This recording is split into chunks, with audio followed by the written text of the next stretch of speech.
Good morning, colleagues, and welcome to the 16th meeting of the Referendum Bill Committee. A very warm welcome to the Deputy First Minister. Can I remember everybody to switch off their phones and make sure they don't ring at the inappropriate time. Agenda item 1, which is the only agenda item we have today, is stage 2 of the Scottish Independence Referendum Franchise Bill. And can I also welcome to the committee Alice McInnes, who's here to move, I think, a couple of amendments. Can I just go through some of the process for stage 2 before we begin? Everyone should have a copy with them of the bill as introduced, the marshalled list of amendments, the groupings which sets out the amendments in order in which they will be debated. And as far as the process is concerned, there will be one debate on each group of amendments, and I'll call the member who's lodged the first amendment in that group to speak to and move that amendment, and to speak to and to all of the other amendments in the group. I'll call the Deputy First Minister to speak on every group. Other members who have not lodged amendments in the group who wish to speak need to indicate to me in the usual way that they wish to do so. The debate on the group will be concluded by me inviting the member who moved the first amendment in the group to wind up and indicate whether they wish to press or to withdraw it. To remind colleagues, withdrawal of amendment requires the agreement of all members present. If any member objects, there must be a division on the amendment. Only committee members are allowed to vote on any division. It's important that members keep their hands raised until the clerks have the chance to record all the names. As well as dispose of amendments, the committee is required to consider formally each section and schedule of the bill and the long title. So I'll put the question on each at the appropriate time. So I think we can get on with proceedings with all that introduction. There are no amendments for section 1, therefore the question is that section 1 be agreed to. Are we all agreed? Yes. Thank you. Therefore, can I call amendment 30 in the name of Patrick Harvey, grouped with amendments 31, 32, 40, 1, 2, 41, 33, 34 and 35. Patrick Harvey to move amendment 30 and to speak to all amendments in that group. Thank you, Convener. I think before we get into the detail of individual amendments, something about the issue in general. It's understandable that sometimes this debate about prisoners voting has been drawn into the legal arguments about whether the ECHR provisions require the Scottish Government or this Parliament to extend prisoners the right to vote in the referendum, whether it has any impact on the referendum at all or not. I suspect at the end of the day, if the government continues to resist amendments in this area, that will go to court. I regret the fact that we seem likely to have, instead of a couple of weeks of unfortunate headlines in the newspapers about prisoners getting the right to vote, instead of that, we're probably going to have months of legal process instead. So I think that's a shame. Having said that, I think the arguments in favour of repealing the blanket ban on prisoners voting go beyond the legalities of the ECHR. And I think the religious organisations, I think most members know that I'm not a religious person myself, but the Church of Scotland and the Quakers and others have put forward, I think, very compelling arguments about the rightness of this issue. The purpose of prison, of the criminal justice system, as they argue, is to repair the broken relationship between the offender and society. They argue that this should be seen in the context of rehabilitation, which, as Patricia Ferguson and I were discussing on the radio this morning, rehabilitation in prison, we can always do a great deal better than we do at the moment, particularly in relation to short sentences. But I believe that prisoners who've offended and are sent to a custodial sentence should be given very clearly the message, you are a part of this society, and the purpose of your spell in prison is to remind you of that fact and make you clear about the behaviour that's expected of you as a member of society. Participation in the democratic process, I think, is consistent with that. It's not a massive part of it, but it's consistent with it. Coming to the specific amendments, I think the approach that both I and the Liberal Democrats seem to have taken is pretty similar in recognising that the weather is against us, but offering the widest range of options to be debated. And I do hope that the government is willing to respond on the specific arguments in relation to each option rather than simply pick apart the amendments at a technical level. So the first option that I put forward is embodied in Amendment 30, 31 and 34, and I would describe that as the full franchise option. It removes Section 3 and effectively ensures that all convicted prisoners would have the right to vote in the referendum. One quirk of that one is that the committee would be, should it be minded, would be perfectly entitled to support 31 and 34, but not 30. Doing that would have the effect that the UK government, if it was to, or the UK Parliament, if it was to change the legislation in relation to the electoral franchise, that would simply have an effect in Scotland. At the moment, the bill says that if that happens, Scotland will retain that more restrictive franchise, even if the electoral franchise is changed. So that's an option within that full franchise option. Amendments 40 and 41 I would describe as the pre-release franchise, which asks the government or requires the government to come forward with measures to ensure that prisoners who are coming to the end of their sentence would regain the right to vote at an appropriate point. I've suggested 6 months. Now, I recognise that it may be possible to find technical flaws with that, it may be difficult to identify all prisoners on a particular date who would be entitled to vote. And I've floated this really in order to see if the government is able to respond on the principle behind it. The idea that prisoners coming to the end of their sentence would regain the right to vote as part of their transition back to society. And I hope that the government will be able to respond to the argument behind that, the principle behind it. And finally, Amendment 33 in my name takes another option, which I gather one or two other European countries have, which don't have a blanket ban, are compliant with the ECHR for elections, that they specify it's electoral offences, offences involving the abuse of the democratic process, which result in the loss of the right to participate in the democratic process. So I've suggested offences under the 1983 Act or the Political Parties Elections and Referendums Act of 2000. I note the amendments in the name of Alison McInnes, which clearly take a slightly different approach, one which we discussed at stage 1 around length of sentence. I think it's entirely appropriate to discuss that as an option, that either length of sentence or type of offence might be an appropriate cut-off. I do find it odd that people still argue that prison should be the single criterion on which the loss of the franchise is determined. We use prison a lot less, and I'm a supporter of some of the measures that the Scottish Government have taken to increase community sentences, to ensure that we only use prison where it's genuinely required.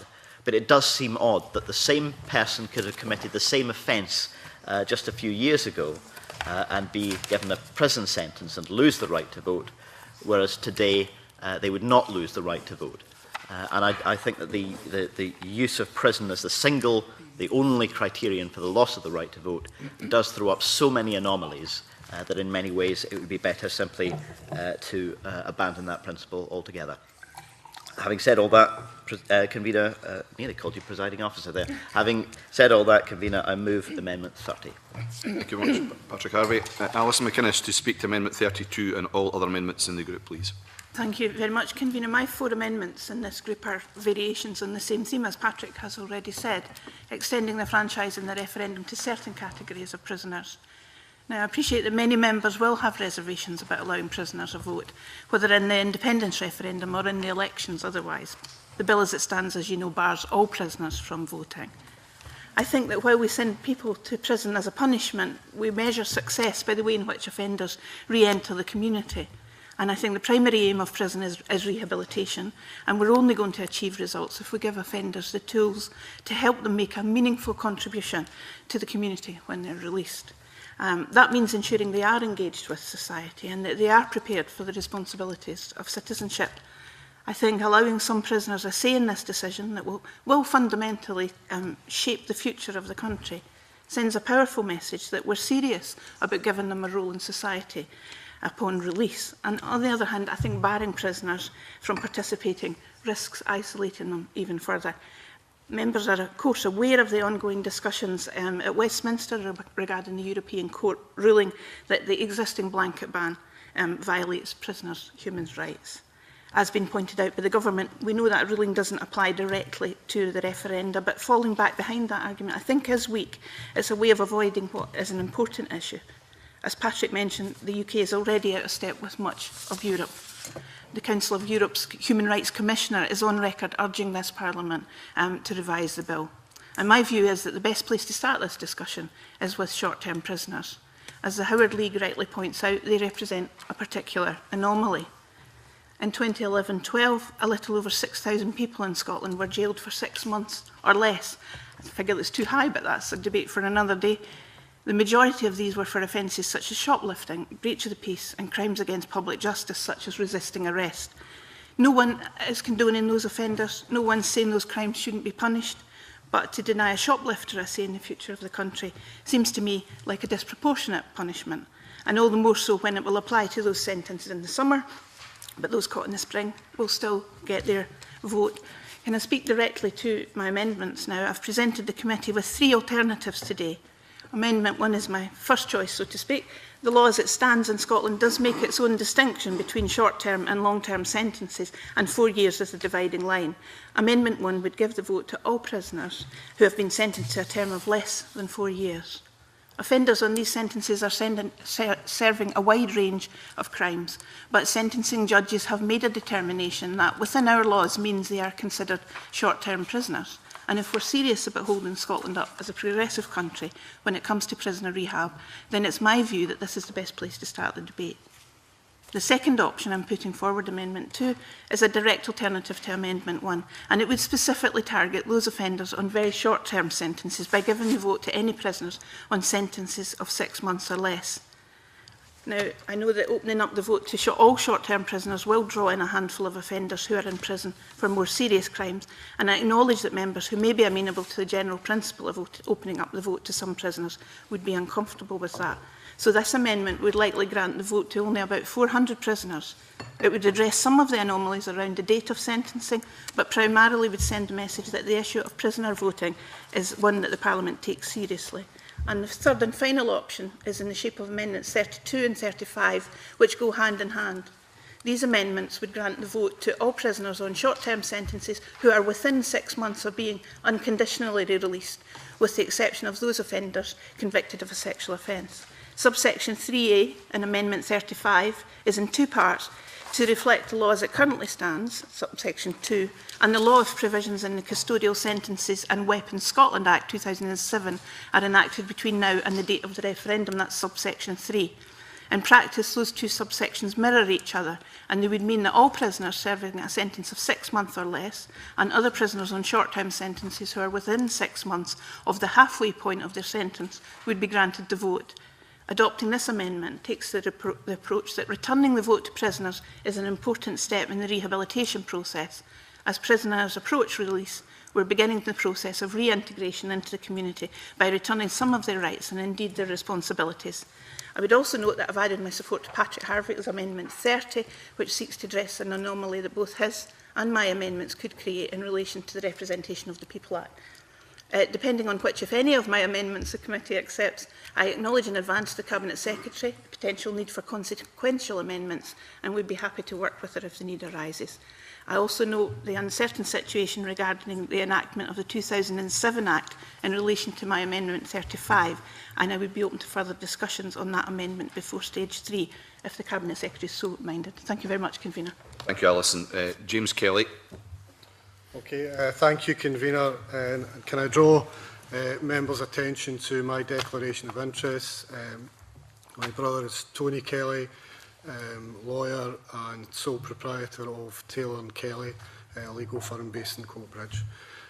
In terms of the amendments before us, Scottish Labour do not support any of the amendments which have been tabled by both the Greens and the Liberal Democrats. I think, as both movers have outlined, there are a range of options that have been tested here. First of all, I mean, in terms of the full franchise, that would give all prisoners the vote in this referendum.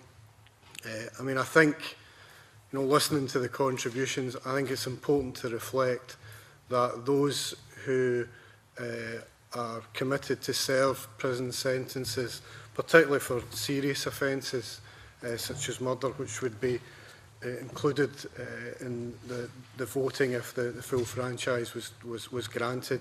It's got to be reflected that there's an element of, you know, punishment here. People have committed serious crimes, and that's why they are being sent to prison. And I think they should use that period to reflect so that they can then rehabilitate and make a proper contribution in society and vote in elections.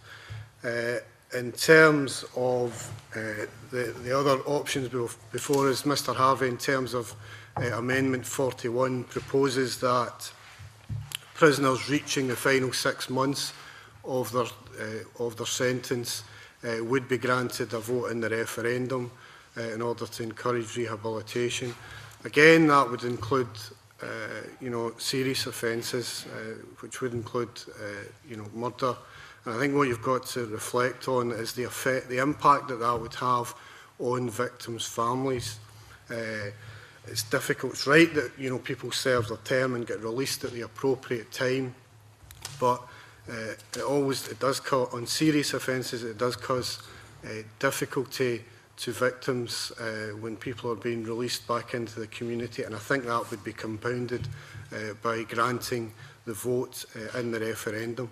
In terms of the kind of lower tariffs, some of which have been proposed by Alison McInnes, I think what is missing in this debate is the voice of victims of crime. Any MSP who's close to what's going on in their constituency, particularly urban constituencies, will be aware that low-level crimes such as antisocial behaviour, you know, may be termed low-level in the debates in the Chamber and the Parliament, but can have really stressful impact on families and individuals and communities. You know, and if I can give some examples, it's easy to quote some of the kind of higher profile examples, but let's look at some of the low-level examples of crimes that, you know, would be committed, people potentially sent to prison, and, you know, given a vote in the referendum under the terms of the amendments proposed. You know, if you look at, you know, and I see these examples in my constituency, you know, a young woman who has their door kicked down and who's stalked to their place of work. You know, would it be right that that offender would have a vote in the referendum? A young family who has their car stolen and then trashed, would it be right that that offender has a vote in the referendum? A pensioner who has their house ransacked and burgled, would it be right that that offender has a vote in the referendum? I think, sure, I will take an intervention. It's my discretion, but I'll allow an intervention on this occasion. I'm grateful. Just very briefly, the offenders that you've talked about, any one of them could be serving a custodial sentence, a community sentence rather than a custodial sentence. Is it your view that the type of offence should be the criterion for loss of the vote, or where the sentence is served? Of course, different types of offence can result in different types of sentences, but that's because the court needs to take into account previous offences, and it might well be that the culmination of offences has resulted in someone having to serve a period behind prison, and I believe that if that is the case, they should not be granted a vote in the referendum. I think if we were to accept these amendments, we would be doing a disservice to the victims of crime. You know, people have said this is a test of, you know, what sort of country we are, you know, how we treat prisoners in terms of giving them the vote in the referendum. I think it's a test of what sort of country we are, how we treat the victims of those crimes, and we'd be sending out the wrong signal if we were to support these amendments. In terms of the legal advice, I think there is a duty on the government to produce competent and robust legislation. To date, the Deputy First Minister will speak later, obviously, but to date, the Deputy First Minister's argument on the legal position has lacked detail. It seems that, you know, questions still remain on that.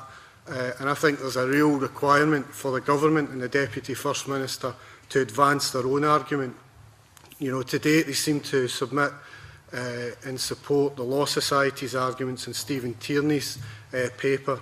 But in both of these, you know, the Law Society say that the legislation appears to be compliant, and Stephen Tierney acknowledges that question marks remain. So I don't think it's enough for the Deputy First Minister to hide behind those examples of legal advice. You know, she said she doesn't want to publish the legal advice. You know, I take that position, but you need to advance some legal arguments. It's not enough to hide behind the arguments of others. So in summary, we reject the amendments being put forward by the Liberal Democrats and the Greens, and we call on the Government to provide more legal detail as to why this legislation would be compliant and survive a challenge in the courts. Thank you, James. Stuart Maxwell. Convener, can I start where James Kelly left off? I have to say I thought he was doing rather well up until he started making what I thought was a rather undignified dig at the Government and the Law Society and legal experts who have given evidence to this committee. I think the Government is not hiding behind anything, but is in fact is quite clear about the ECHR does not cover the referendum. I think that's pretty clear. We're not being weak if we agree with that. We're actually following the law. So I think that's a rather strange argument for James Kelly to make. However, I did take his points earlier. And if I can go back to start with Patrick Harvey's amendments 30, 31 and 34 on the full franchise. I agree with much of what James said on that matter. I think it is, I think for the vast majority of the population would be unacceptable if people who had committed extremely serious crimes, including murder, were somehow seen to be entitled to part of the franchise. And this, I think that would be, I think, publicly unacceptable. And I think, personally, I think that would be a rather illogical position to hold, that people who had committed those extremely heinous crimes should somehow be entitled to then take part in the electoral process to decide on those who rule on those laws. I find that rather a bizarre argument in terms of full franchise. In terms of the arguments with relation to Amendments 40 and 41 about, it's an interesting idea, giving prisoners towards the end of their sentence regaining the right to vote. But again, I think if they're in custody, then I think if they're in custody, and I think the rules should apply at all times when they're in custody and not somehow be broken at some point during that sentence. I think the decision about at what point would be rather arbitrary. Whether it be 6 months, I think is what has been suggested at the moment. I don't see why it should be 6 months rather than 3 months or 1 year or whatever it happens to be. So I don't think there's any logic to that particular argument. I think the argument holds strong that if you're in custody, then you lose this particular right. On the issue of Amendment 33, again, an interesting one, that those who commit electoral offences would lose the right to vote, but those who committed murder or rape or domestic violence or any other crime you want to mention, I won't go on and list them all, would regain the right to vote. I find that, again, a rather illogical and bizarre position to hold. I think in general terms, Convener, there are two purposes of imprisonment. One is punishment and the other is rehabilitation, and I accept some of the arguments in terms of what both the Greens and the Liberal Democrats are saying on that basis. However, there is a principle. Imprisonment is not just about punishing, it's not just about the removal, it's not just about detention and the removal of liberty, it is also about the removal of a number of rights of access to various parts of society. There are other restrictions that go with it other than just being held in a penal establishment. So given the fact that you lose a numerous number of rights, you can't do lots of things, in prison, I think it's it's not illogical to say that prisoners also lose the right to vote. That seems entirely reasonable. I was interested by the argument that Alison McInnes led in relation to Amendment 1, where she said that the judiciary have made a judgment between short and long-term sentence. They've decided on the sentence, they've taken everything into account, and they've made a judgment on that basis. Now, I think she's right in terms of the argument. Judges do make, and sheriffs do make a judgment, but judges and sheriffs are fully aware of the implications of sending somebody to prison or giving somebody a custodial sentence. They know the full implications of that judgment.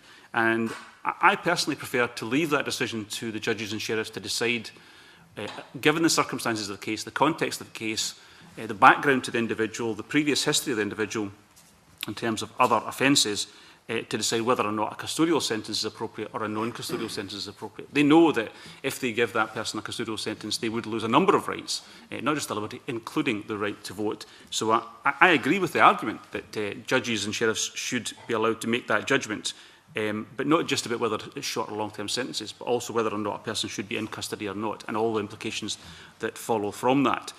And finally, I know that some of the colleagues across the table here will not agree with this particular argument, but I think there is a rather simple point here, another basic point.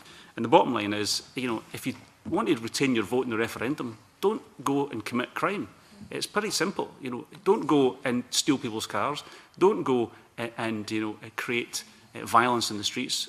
Don't do the things that it will end up with you going to prison. That's a choice that individuals make. If they make that choice, then they must suffer the consequences.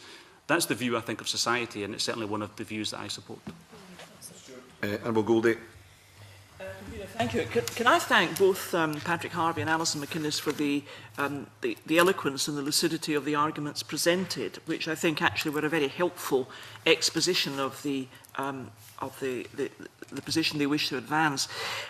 My position, Convener, is that I have a fundamental disagreement in principle with what both Patrick Harvey and Alison McInnes propose, which is why I will actually not deal with the detailed aspects of the arguments which they presented. And my view in this is very clear. It seems to me that the loss of franchise does not actually begin in the prison. It begins in the court. It begins in the court because a judge has decided that a convicted accused should have their liberty removed from them and as a consequence serve a term of imprisonment. And to me, the court does not impose prison sentences in ignorance of the consequences. To me, the court is very clear about what the consequences are. The consequences are loss of liberty involving removal from the normal aspects of social engagement with family and friends and the ability to participate in everyday life. And another of these consequences is the loss of franchise, the loss of vote. I don't think any prisoner is either unaware of that or surprised at that. And I would say that although we happen to be discussing this issue in the context of the Scottish Independence Referendum Bill, I do take the view that victims would find it anomalous that the experience to which they have been subjected by an individual, culminating in the imposition of a prison sentence, should then be reflected by the grant of vote to that individual. And I think victims would find such a proposition anomalous. I think they would find it unacceptable. So, Convener, I have not addressed the specific aspects of what Alison McInnes and Patrick Harvey adduced in support of their proposition, because to me it is a fundamental matter of principle. And if a court has deemed it appropriate to take away the liberty of a convicted criminal, then a clear consequence of that is loss of franchise for the period of duration of the prison sentence. That is why I reject the amendments and I'm unable to support their proposition. Okay, well, does any other member want to contribute before I move on to Deputy First Minister and then Patrick Harvey to wind our press up? Okay, in that case, Deputy First Minister. Thank you, Convener. I think at the outset it's worth just observing that it's perhaps a mark of the overwhelming consensus in favour of extending the franchise to 16 and 17-year-olds in the referendum, which of course is the main purpose of this bill, has proved completely uncontroversial. And the issue of controversy is the one... sorry, with the honourable exception of Ms Goldie and her colleagues, it has turned out to be otherwise uncontroversial. And the issue of controversy is the one we're debating this morning, whether or not prisoners should have the right to vote, although I would say that I think the balance of opinion appears to lie very strongly with the position set out in the bill. The amendments tabled by Alison McInnes and Patrick Harvey seek to change the provision in the bill which will prevent a convicted person from voting in the referendum while he or she is detained in a penal institution. The position in the bill is that which currently applies in all elections across Scotland and indeed the UK. If a person is in prison serving the custodial part of a sentence, then he or she is not entitled to vote. The amendments seek to change the current position in various ways, and I do appreciate that the amendments put forward a variety of different options, from full universal franchise of people detained in prison to the enfranchising of people serving sentences of less than 6 months, or people nearing the end of their sentences. But all of the amendments have the intended effect of allowing some convicted prisoners still serving their sentence to vote. So I think the issues of principle, while perhaps not identical, are broadly the same in respect of all of the amendments. Like Annabel Goldie, I would thank Alison McInnes and Patrick Harvey for bringing these amendments. I think it's right that this issue is aired fully as this bill progresses through Parliament. I've given, as I've said previously, and continue to give this issue careful thought at all stages of the bill. I'm not yet persuaded of the case that is being made, although I'm sure it's an issue we will continue to debate until this bill reaches its final stage. The government doesn't believe that convicted prisoners should be able to vote while they're detained in custody, and we hold that view for reasons of principle, for reasons of law, but also for reasons of consistency. If I can deal with the issue in principle, first of all, we do believe, and I make no apology for saying this, that there must be a balance between rights and responsibilities in society. We do use prison less. Patrick Harvey is absolutely right about that.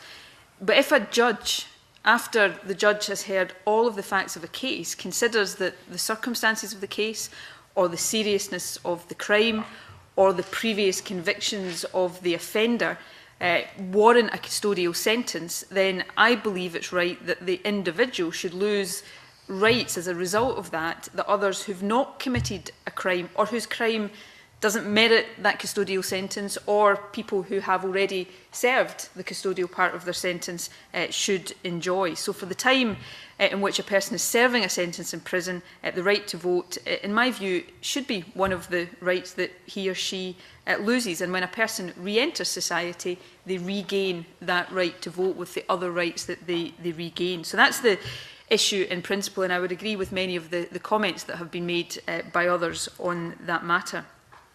As a matter of law, and I've said this to Parliament previously, and I don't think this point is particularly contested by anyone. I'm not even sure it's particularly contested by Patrick Harvey and Alison McInnes. The ECHR case law in this area doesn't apply to the right to vote in a referendum. Now, a legal challenge to any government policy is always possible, but we do not believe that a challenge to this policy would be successful. The committee has heard that from Professor Tierney and from the Law Society, and both of them share the government's view. I would also say, in response to James Kelly, this bill has gone through the normal processes and procedures that any bill goes through, and has a certificate of legislative competence as a result of those processes.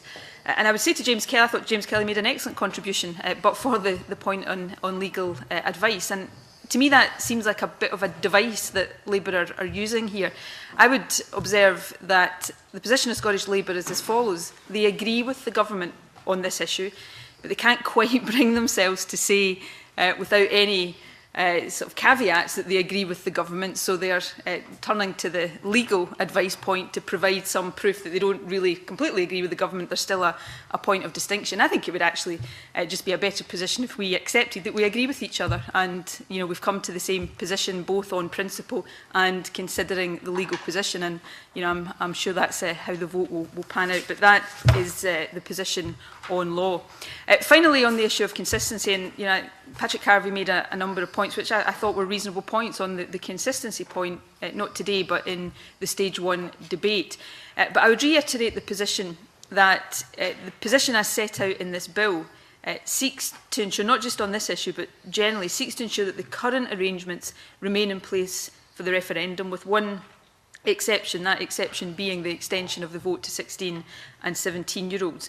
Prisoners don't currently have the right to vote in elections, and they will not have the right to vote if these amendments don't pass in the referendum. Now, I appreciate that the UK government might change that position in respect of elections. But the fact of the matter is, right now, as we are considering this bill, prisoners don't have the right to vote in elections. And detailed arrangements for running the referendum need to be in place well before the vote next September. And I think that applies to the franchise as much, if not more, than other areas of the running of the referendum. So it's right that the franchise for the referendum is settled soon with the passage of this bill. I think that will be to the benefit of voters, campaigners and electoral administrators. So I think it's right that we take that position now on the basis of the position that is currently the case, which leads us to a consistent outcome. So for these reasons, which are a combination of law, principle and consistency, I oppose these amendments. I'm sure it's not the last time as this bill proceeds through Parliament that we'll have this debate. I respect the views being put forward. I'll continue to listen to the arguments, but the Government's position remains as set out in the bill, and for those reasons I would ask members to oppose the amendments. Thank you, Deputy First Minister. Patrick Harvey, to wind up and to indicate whether you want to press or withdraw.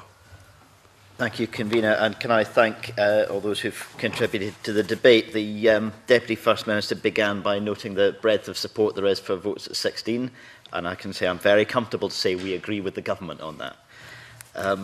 The balance of opinion, as the Deputy First Minister points out, is very clearly against. To be honest, I wasn't expecting very different. I am glad, though, that we've been able to give this issue an airing, because I think it deserves one. There have been several arguments made that relate to the purpose of prison, or the purposes of prison. And as I understand it, there are three: punishment, public protection and rehabilitation. James Kelly, I think, was the first person to argue that the loss of the right to vote was part of the punishment that an offender receives when they're given a custodial sentence. Is that really the case? Do we really think that offenders who are sent to prison after perhaps committing some of the serious offences that James Kelly mentions feel more severely punished because they can't vote? I really don't think that it has that effect, and I would question whether anyone genuinely considers the loss of the right to vote as a serious part of the punishment that prison represents. Does it give any public protection? I can't see any. I can't see how denying a prisoner the right to vote protects the public in any way. And which leaves us the final purpose of prison, which is rehabilitation. And in that context, I can only see arguments in favour of the franchise in relation to that third purpose. In my view, the most important purpose of prison, which, as I mentioned at the beginning of the discussion, the Church of Scotland argued in the phrase mending the broken relationship between the offender and society. James Kelly also used various examples of lower level offences, which he acknowledged, and was quite right to, can have a very high level impact on people. And he mentioned antisocial behaviour offences. It seems to me that the logical extension of that argument is to remove the franchise from those same offenders committing those same offences who are given non-custodial sentences, or even from those who are subject to preventative orders. If we make this decision about who should be entitled to vote based on how well we feel toward those who've broken society's rules, I think that would be very dangerous. Stuart Maxwell, I think, led a very similar argument, boiling it down to a simple phrase: if you want the right to vote, don't go and commit a crime. I think that's a very simplistic one, and I think it should be balanced against an equally powerful argument that an offender who is in prison serving a sentence is still a human being, is still a part of society, is subject to the decisions that a government makes, or indeed to the decisions that the population will make in a referendum. I think there is an equally powerful argument in principle that the franchise should extend to all who are affected by the decisions that are made through the democratic process.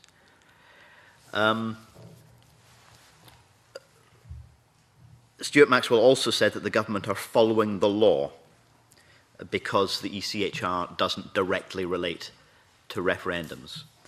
The ECHR provision directly relates to elections.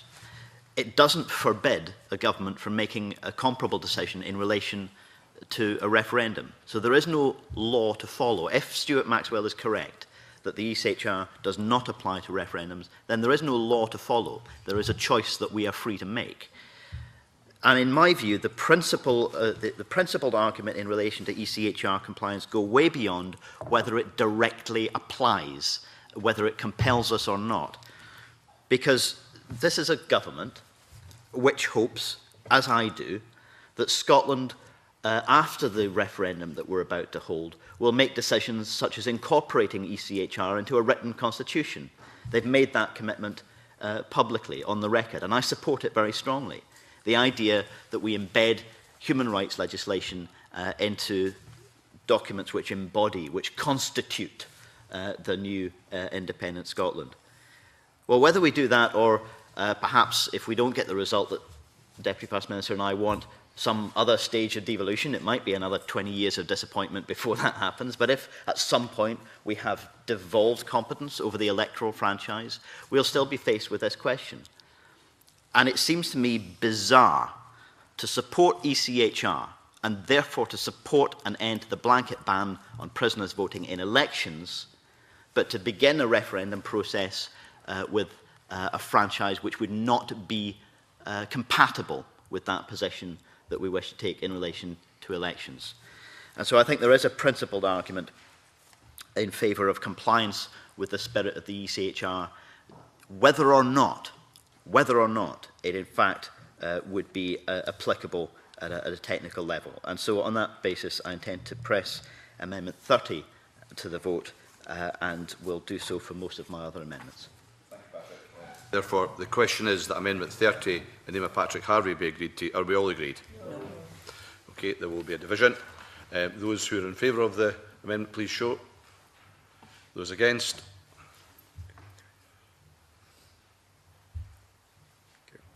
Okay. Now call Amendment 31 in the name of Patrick Harvie, already abated with Amendment 30. Patrick Harvie, to move or not move? Moved. The question, therefore, is that Amendment 31, sorry, I should have said, be agreed to. Are we all agreed? Okay, there will be division. In that case, those who are in favour of the amendment, please show. Those against? Okay. Right.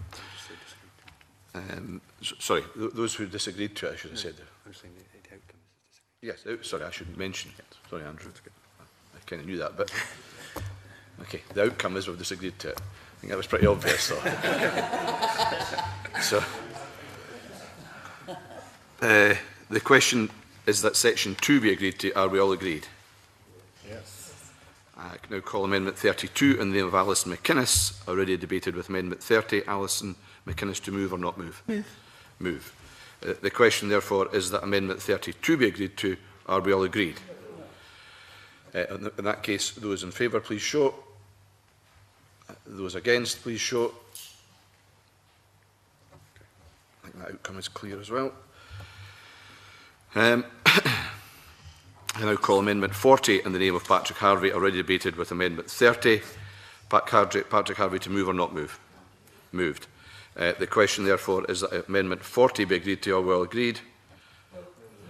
Okay, those who are in favour, please show. Those who are against, please show. Again, that's pretty clear. Thank you. Call Amendment 1 in the name of Alison McInnes, already debated with Amendment 30. Alison McInnes, to move or not move? Move. The question is that Amendment 1 be agreed to. Are we all agreed? Okay, those in favour, please show. Those against?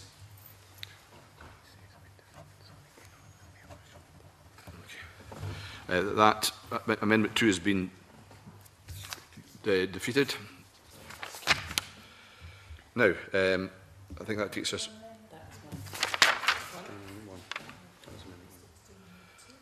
Sorry, I made a mistake there. I do apologise. I'm now calling Amendment 2 in the name of Alison McInnes. I do apologise. I already debated with Amendment 30. Alison McInnes, to move or not move? Move. The question, therefore, is Amendment 2 be agreed to. Are we all agreed? And therefore, can I therefore ask those who agree with it, please show. Those against?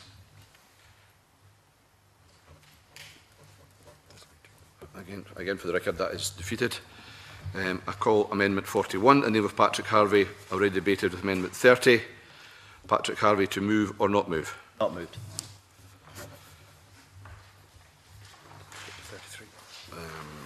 I call Amendment 33 in the name of Patrick Harvie, already debated with Amendment 30. Patrick Harvie, to move or not move? Moved. The question is that Amendment 33 be agreed. Are we all agreed? Those in favour, please show. Those against, please show. Again, for the record, that amendment is defeated. I call Amendment 34 in the name of Patrick Harvie, already debated with Amendment 30. Patrick Harvie, to move or not move?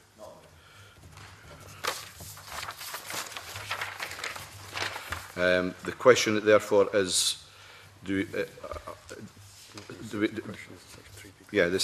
section 3 be agreed to. Are we all agreed? Section 3.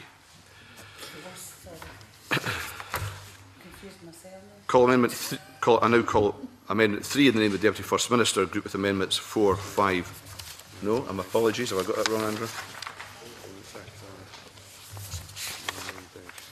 I'm on the wrong page. That doesn't help life. Yeah, I missed that one. Sorry. I call Amendment 35 in the name of Alison McInnes, already debated with Amendment 30. Alison, to move or not move? Move. Moved. In which case, can those in favour please show? Those against?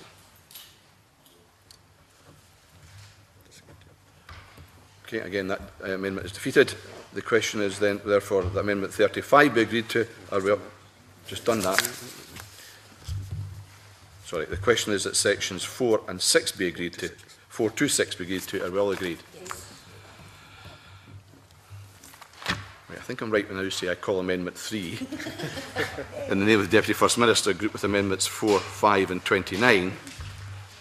Deputy First Minister, to move Amendment 3 and to speak to all amendments in the group. Thank you. These amendments arise directly from requests made to us by electoral registration officers to set out in the legislation that the canvass period for the register of young voters should be the same as that for the local government register.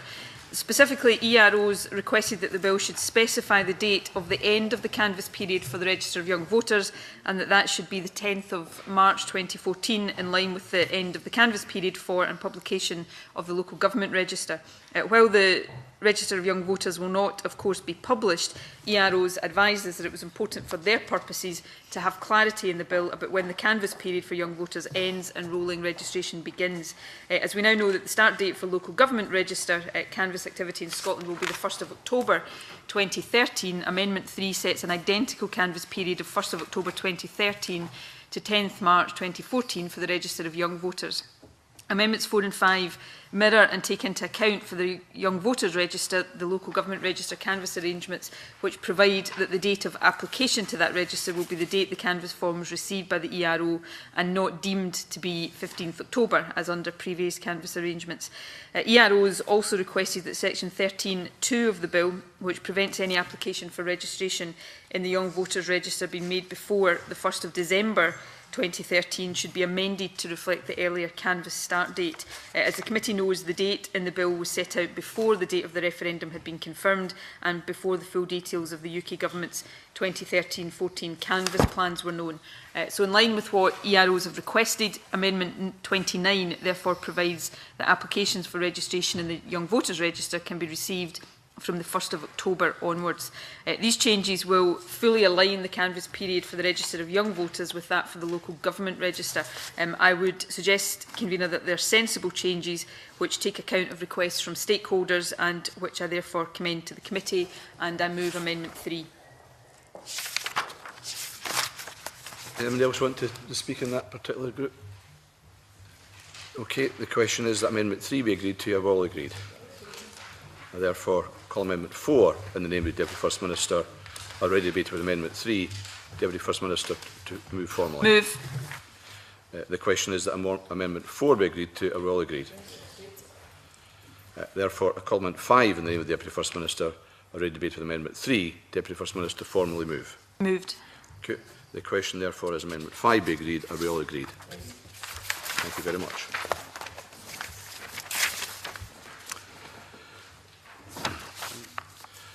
I now call Amendment 6 in the name of the Deputy First Minister in a group of its own. Deputy First Minister, to move and to speak to the amendment. Thanks, Convener. I'll speak to Amendment 6, which relates to the Register of Young Voters and the supply of notices in connection with registration.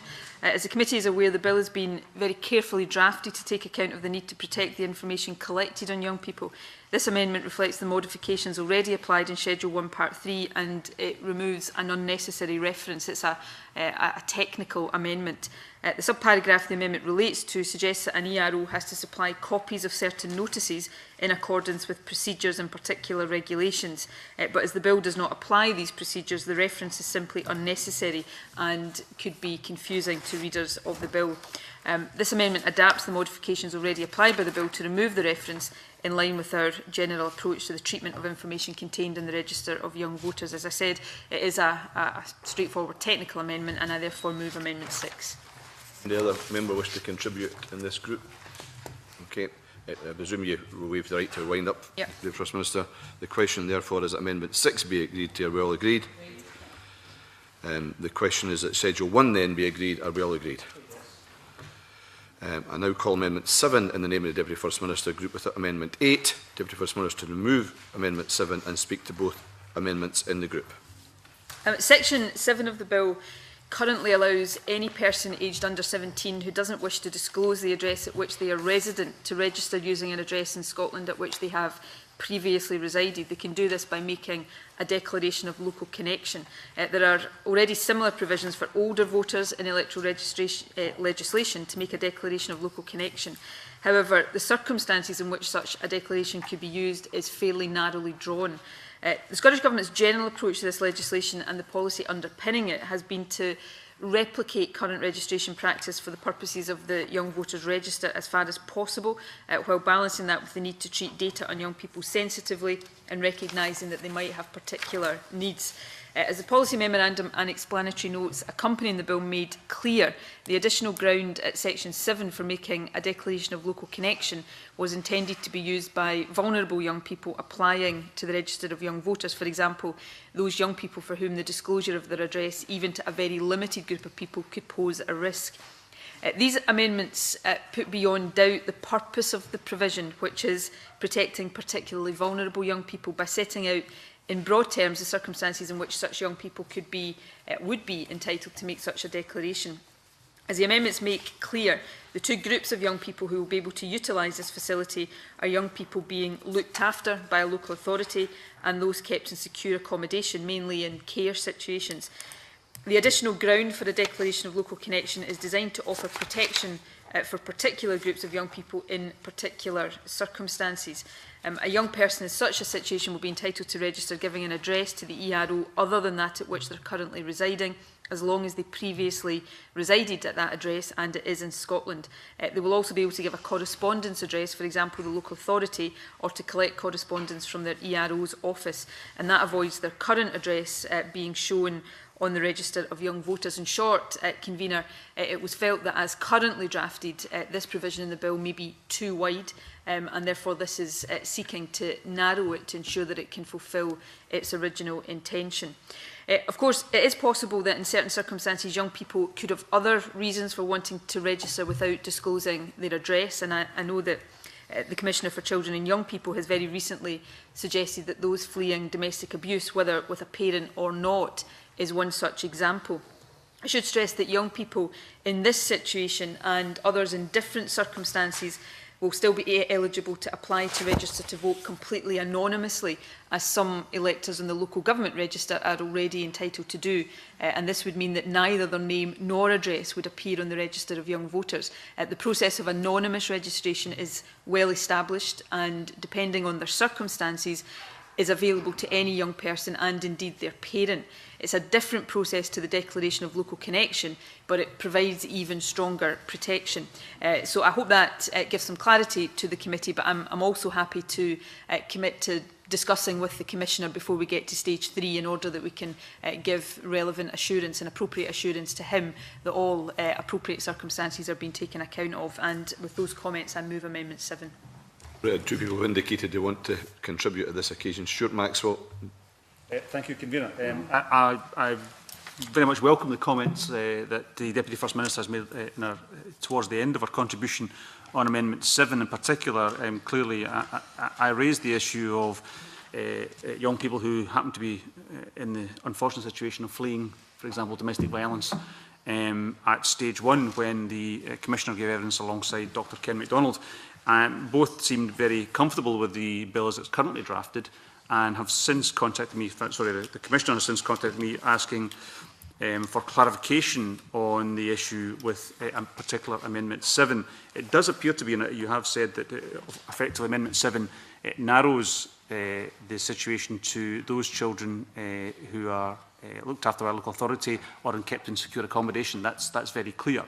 I think the question really is as to whether or not the other process that we should be undertaking, which you mentioned, anonymous registration under Section 9B of the Representation of the People Act 1983 and the subsequent regulations, whether or not they are a reasonable process for young people to go through.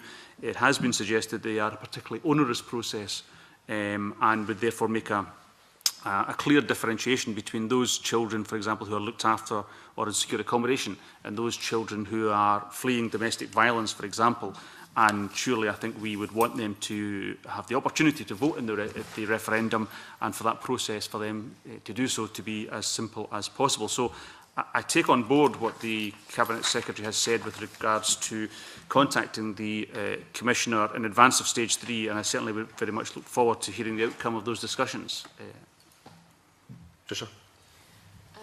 Yes, Convener, I would share Mr Maxwell's concerns in this particular area, and it was one that was highlighted by the committee in its report when we suggested that guidance for the use of this provision should be issued, but we didn't suggest that that should be in the context of narrowing the scope of the provision. And it was precisely the kind of young people that Mr Maxwell has identified that would have given me cause for concern, but I'm sure it wouldn't exclusively apply to them.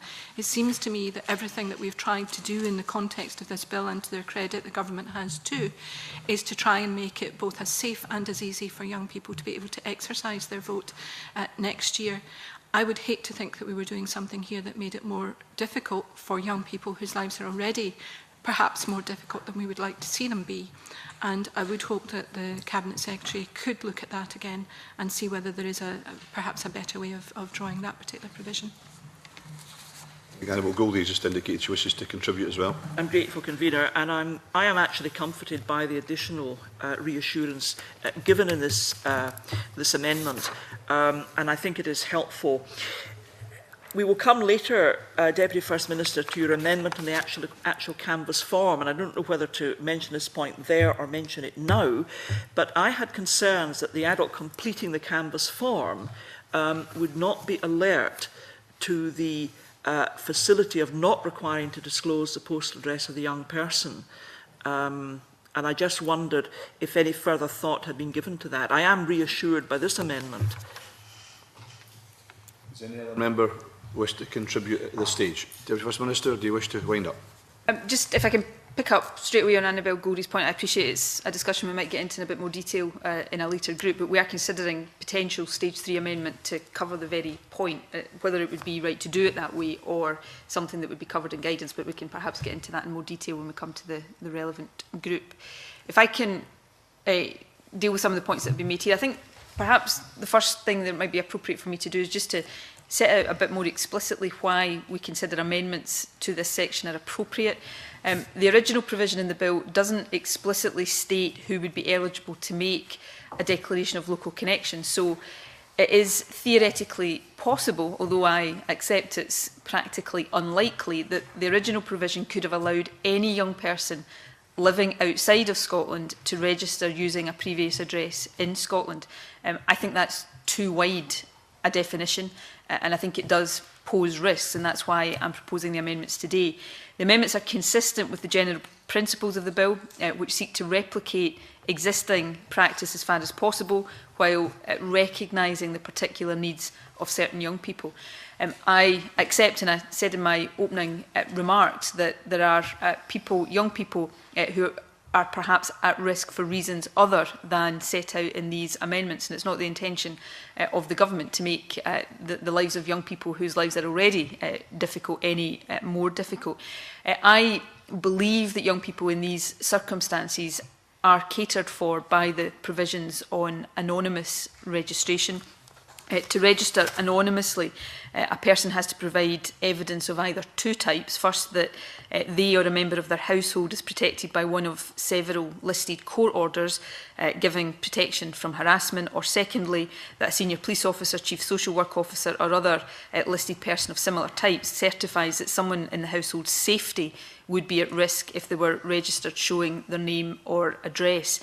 So that's more about suppressing name and address, other than allowing a different address to be used. But I think it does provide protection, arguably stronger protection than a declaration of local connection for young people in these circumstances. But given the sensitivity of this issue, and given the determination, I think, on the part of all of us to make sure we get this right, I'll give two undertakings to the committee today. One I've already given, that we'll have a discussion with the Commissioner to make sure that the Commissioner understands where we are coming from and what we consider the position to be, and so that we can understand if that satisfies the Commissioner or if there are remaining concerns.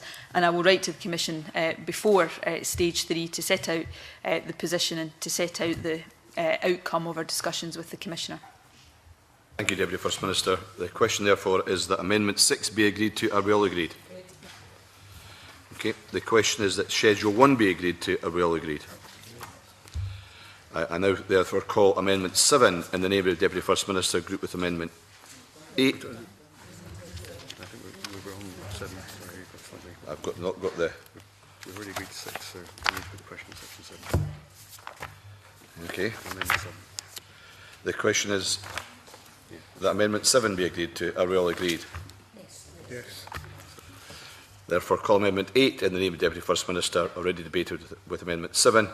Deputy First Minister to move formally. Moved. The question is that Amendment 8 be agreed to. Are we all agreed? Yes. The question is that Section 7 be agreed to. Are we all agreed? Yes. The question is that Section 8 be agreed to. Are we all agreed?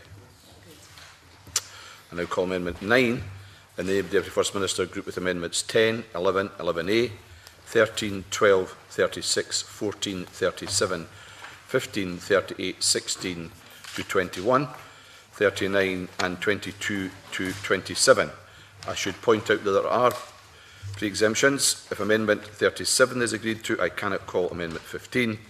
If Amendment 38 is agreed to, I cannot call Amendment 16. If Amendment 39 is agreed to, I cannot call Amendment 22. Deputy First Minister to move Amendment 9 and to speak to all amendments in the group. Thanks, Convener. I'll speak to the amendments in this group in my name, and also respond to the amendments in the name of Patricia Ferguson. Schedule 2 of the bill contains the young voter registration form to be used in the autumn 2013 canvass, which was developed by the Government in line with Electoral Commission guidelines.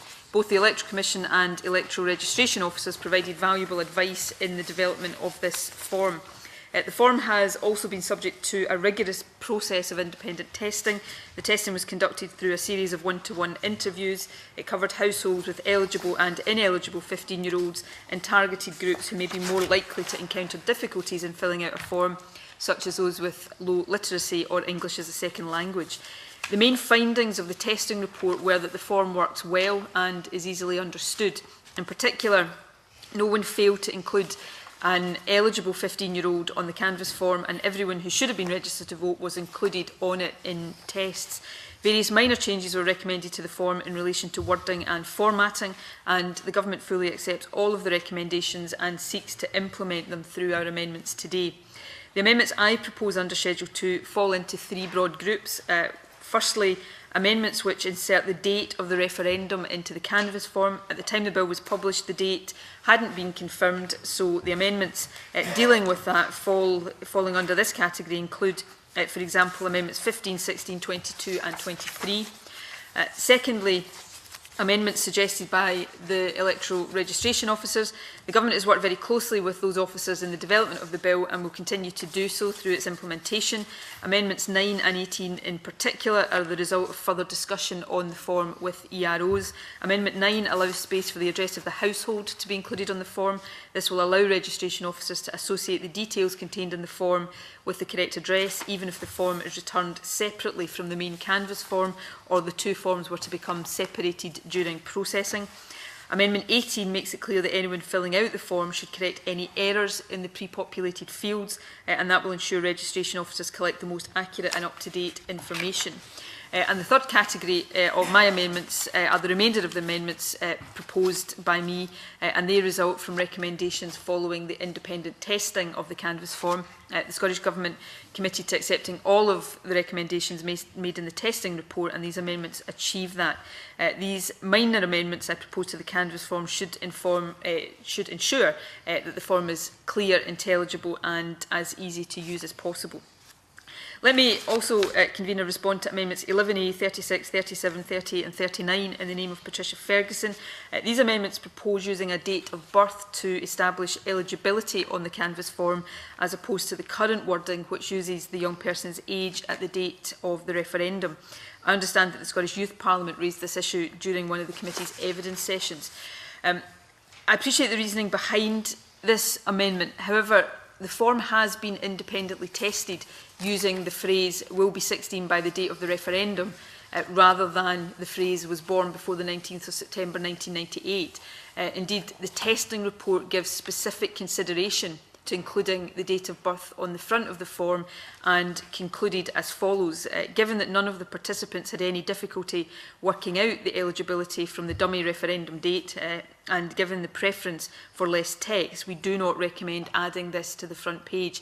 I think given the process of independent testing we've gone through, it would be wrong to insert something that not only was not recommended in that process, but as I've just quoted, was specifically looked at, and the recommendation was against it. So for that reason, as I say, while I appreciate the reasoning behind these amendments, I can't support Amendments 11A or Amendments 36 to 39, but I do move Amendment 9 in my name. Thank you, Deputy First Minister. Patricia Ferguson to speak to Amendment 11A and other amendments in the group. Thank you, Convener, and I speak to 11A and the consequential amendments that follow. As the Deputy First Minister rightly indicates, the genesis of this amendment is in the compelling evidence of Andrew Dean's MSYP, who pointed to the confusion that he and his colleagues had experienced when considering the way in which the registration voting forms were drafted. Their suggestion was that we should include the date of birth for the sake of clarity, and the committee agreed this in their Stage 1 report, and indeed raised the matter, certainly I did, in the debate at that point. Now, I realise the government has gone some way towards making this clearer in terms of the amendments that they have now put forward, but I would just say to the Deputy First Minister that the responses to the independent testing of the young voter form and the other registration forms was not completely without comment. There were 16-year-olds, at least one included on the young voter form. There's a 15-year-old and a 16-year-old, I understand, included on both of the canvass forms. And while I would accept that it would be better to be on both than on none at all, I think there is still an element of confusion there. I think that giving the date of birth as the marker is one that is generally accepted and one that would be recognised more widely by those completing the forms, and I think it just does help to make the clarity of the form that little bit stronger for those who will be tasked with completing it, often on behalf of their younger child or sibling. Ferguson. Anna Goldie, I think, wanted to contribute in this. Yes, very briefly, Convener. Again, I thank the Deputy First Minister. I think these amendments are helpful to clarify the position. And just for the avoidance of doubt, Convener, although I'm very happy to contribute to the debate on the mechanics of this bill, it doesn't in any way indicate my agreement with the principle of giving youngsters 15 and 16 or 16 and 17 the vote. And I want to make that clear, but I don't want that to detract from my willingness to participate in the debate. On Patricia Ferguson's point, I did mull this over, I have to say, and I thought, what would I do if I were a parent filling up this canvass form? I think most parents are aware of the ages that their youngsters are coming to. I think it requires a bit of mental arithmetic to work out, in some cases, when they were born. Maybe not all parents are entirely clear about that, and therefore I think my preference is to leave the bill as drafted by the Scottish Government, and I would therefore not propose to support Patricia Ferguson's amendments. I think the Government's drafting position is clearer. Any other members wish to contribute? In that case, Deputy First Minister, to wind up. I think just 2 points, really. One, just as a point of clarity and information, really. The date of birth is included on the back of the form, so it is on the form. The second point is the point I made earlier on. I mean, I appreciate the arguments that Patricia Ferguson is putting forward. I'm not saying they are, completely without any validity, but I read out the conclusion of the independent testing process on this, and if I was to accept Patricia Ferguson's amendments, I'd be going against a process where I've made very clear I wanted to accept its recommendation. So I don't think the case has been made. I think Annabel Goldie's point at the end there is quite a powerful one, that you know that whether or not your child will be of a certain age by a certain date. If it's the date of birth, you probably have to think about it a bit more, but I don't know, maybe that's a bit of a generalisation. Anyway, for all the reasons I've set out already, I think we should keep the bill as it is, and therefore I would ask the committee to support the amendments in my name and oppose the amendments in the name of Patricia Ferguson. Thank you, Deputy First Minister. The question is that Amendment 9 in the name of the Deputy First Minister be agreed to. Are we all agreed? I call Amendment 10 in the name of the Deputy First Minister. Already debated with Amendment 9. Deputy First Minister to move formally. Moved. The question is that Amendment 10 be agreed. Are we all agreed? I call Amendment 11 in the name of the Deputy First Minister. Already debated with Amendment 9. Deputy First Minister to move formally. Moved.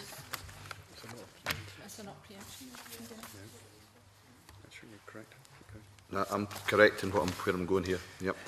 Call Amendment 11A in the name of Patricia Ferguson. Already debated with Amendment 9. Patricia Ferguson to move or not move? Move. The question is that Amendment 11A be agreed to. Are we all agreed? No. There will thoroughly be a division. Those in favour of Amendment 11A, please show. Those against?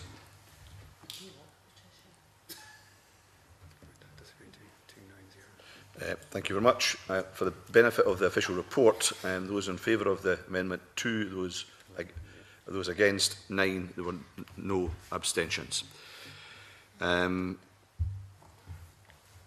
question is that Amendment 11 be agreed to, therefore, are we all agreed? Yes. I call Amendment 13 in the name of the Deputy First Minister, already debated with Amendment 9. Deputy First Minister to move formally. Moved. The question is that Amendment 13 be agreed to, are we all agreed? Yes. Call Amendment 12 in the name of the Deputy First Minister, already debated with Amendment 9. Deputy First Minister to move formally. Moved. The question is that Amendment 12 be agreed to. Are we all agreed? I call Amendment 36 in the name of Patricia Ferguson, already debated with Amendment 9. Patricia, to move or not move? Convener, is 36, 37 and 38 were consequential in 11A, as was 39. I won't be moving those.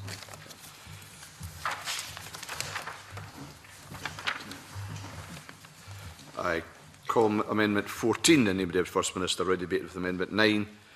Deputy First Minister to move formally. Moved. The question is that Amendment 14 be agreed to. Are we all agreed? Yes. I call Amendment 30. You're not moving 37 either? No. Yes. Therefore, before we get to... Okay, which is... Call Amendment 15 in the name of the Deputy First Minister, already debated with Amendment 9. Deputy First Minister to move formally. Moved.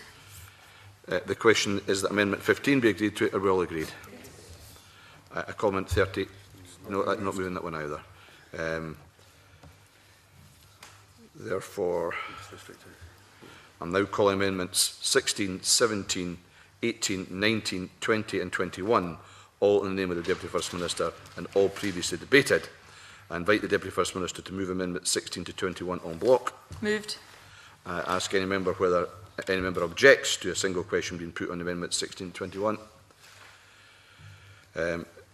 No member therefore objects. The question is therefore that Amendments 16 to 21 be agreed. Are we all agreed? Yes. That's dropped as well. That's been not moved yet. So, I'm now calling Amendments 22, 23, 24, 25, 26 and 27, all in the name of the Deputy First Minister and all previously debated. I invite the Deputy First Minister to move Amendments 22 to 27 en bloc. Ask whether any member objects to a single question being put on these amendments. Nope. If that's the case, the question is that Amendments 22 to 27 be agreed to. Are we all agreed? The next question is that Schedule 2 be agreed to. Are we all agreed? I now call Amendment 28 in the name of the Deputy First Minister in a group of its own. Deputy First Minister to move and to speak to the amendment, please. Section 9 of the bill currently provides that information in the Young Voters Register is only to be available to electoral registration officers and their staff for purposes connected with registering young people to vote in the referendum and for the conduct of the referendum. The bill prohibits registration staff from publishing the register or disclosing information about it. This is in line with the bill's consistent approach of ensuring that information relating to young voters is treated sensitively and kept securely. This approach was welcomed by stakeholders in the consultation which we undertook around Christmas time last year. We have, however, been considering whether the strict control and access to the register could impede the investigation and prosecution of offences provided for either in this bill or in the main referendum bill. We've concluded that there could be difficulties and the bill should be amended. The amendments will ensure that while information about young people will continue to be protected, electoral registration officers will be able to disclose information where it is necessary that they do so for purposes connected with criminal investigations or criminal proceedings relating to the referendum, and I move Amendment 28. Other members wish to contribute? Okay, in that case, I assume, Deputy First Minister, you don't wish to wind up. Therefore, the question is that Amendment 28 be agreed to. Are we all agreed? The question is that Section 9 be agreed to. Are we all agreed? The question is that Sections 10 and 12 be agreed to. Are we all agreed? Sorry, 10 to 12. Call Amendments 29 in the name of Deputy First Minister, ready debated with Amendment 3. Deputy First Minister to move formally. Moved. The question is that Amendment 29 be agreed to. Are we all agreed? The question is that Section 13 be agreed to. Are we all agreed? Yes. The question is that Sections 14 and 15 be agreed to. Are we all agreed? Yes. The question is that the long title be agreed to. Are we all agreed? Point of order. I'm not quite at the end of all the things I was going to say. Yes, Am, on you go. No, it's just to say that I didn't want to be jumping up and down disagreeing with every section. What I am making clear is that my objection in principle to the extension of franchise to 16 and 17-year-olds stands. On the record. It probably wasn't a proper point of order, but I'll let you away with it on this occasion. Members should note that the bill will now be reprinted as amended and will be available in print on the web tomorrow morning. Stage 3 is expected to take place in the final week of business before the summer recess, although the actual date is yet to be decided. Members may lodge Stage 3 amendments at any time from today with the clerks and the legislation team. Members will be informed of the deadline for lodging amendments once it has been determined. And thank you for your attendance this morning. Thank you. That's us done.